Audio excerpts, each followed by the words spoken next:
HBO animated series.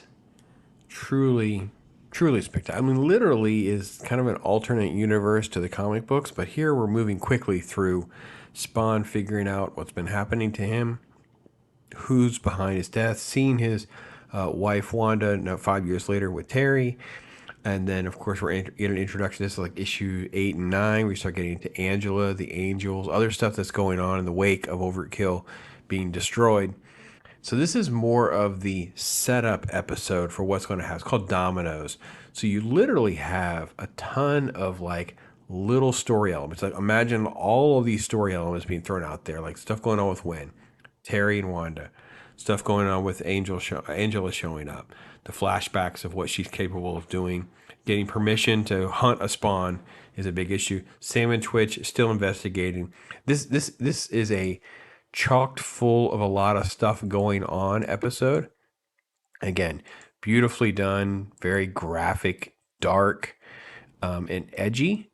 I don't want to kind of put it on the same like scale with Batman animated series because I don't think that they have sort of like the detail in some of their techniques, but I'm also not going to criticize the show because it's interesting to do different things that the comic book doesn't even do.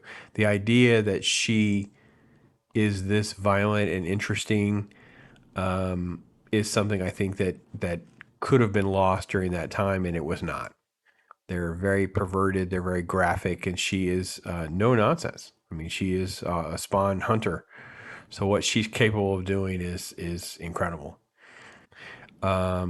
This is her getting permission, then fighting over it a little bit before you cut back to Wanda doing the investigation. Now this is, so we had a little bit of like a teaser, a stinger, if you will, with the Billy Kincaid. He's the real child serial killer. That's kind of like just put a pin in that, right? Because we're still going to have to unpack it during this episode with Wanda and a PI, get the other person off, that kind of. So that's what's kind of shaping up here is a little bit more of those threads being pulled at that story.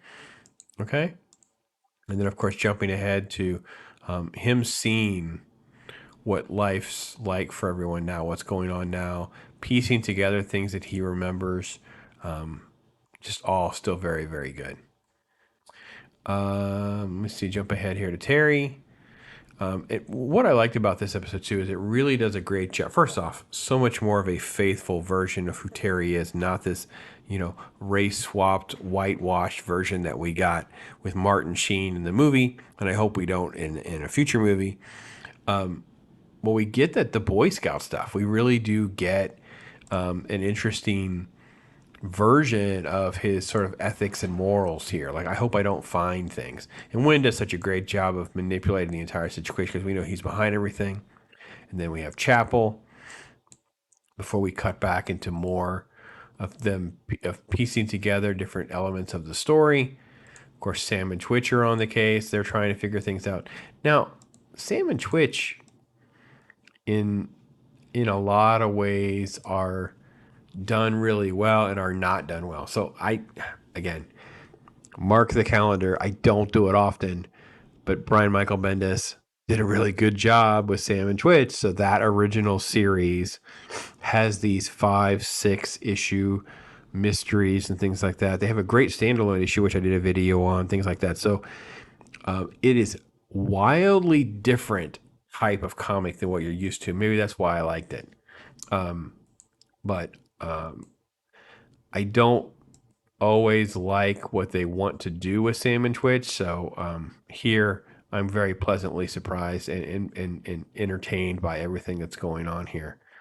Again, we're talking about a very short episode. Look at how much they're getting in here. So again, we're now going back to Mafia stuff, Chapel just showing up, Wynn just showing up, things that just continue to, play out. Now, we're not happy to what happened to Overkill, which Overkill is what the show went with because in the comic book they couldn't use, they put the head in there. So you get more of that story as well.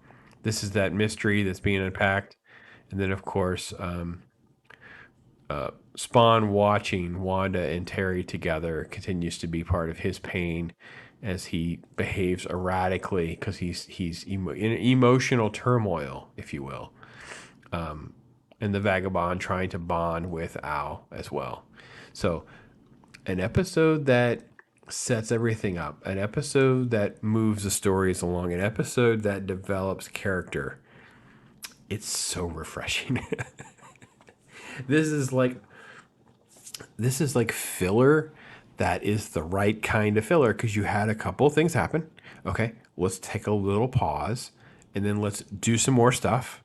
So it's like it's the perfect blend of storytelling, character development. If you're following on the comic books, I'm this moves you along very quickly through like 7, 8, 9, 10 into. I mean, it doesn't really get into like 10 and 11 things like that. It's really up to 9 because Angela really hasn't fought with Spawn yet. That's what would happen next in the comic book. So it's sort of like up to 8 and maybe a little bit of teasing of 9 because I think it's 9 is where the first part of 9 is kind of in that first part of this episode. So anyway, I don't know. Have some of you have talked about not ever seeing this or have not watched it in a while? So if you have broken into that or dusted this off, I'd love to hear from you. I enjoy doing this. Thank you so much for watching. Appreciate your Saturday mornings with me. Take care, everybody. I am Pops.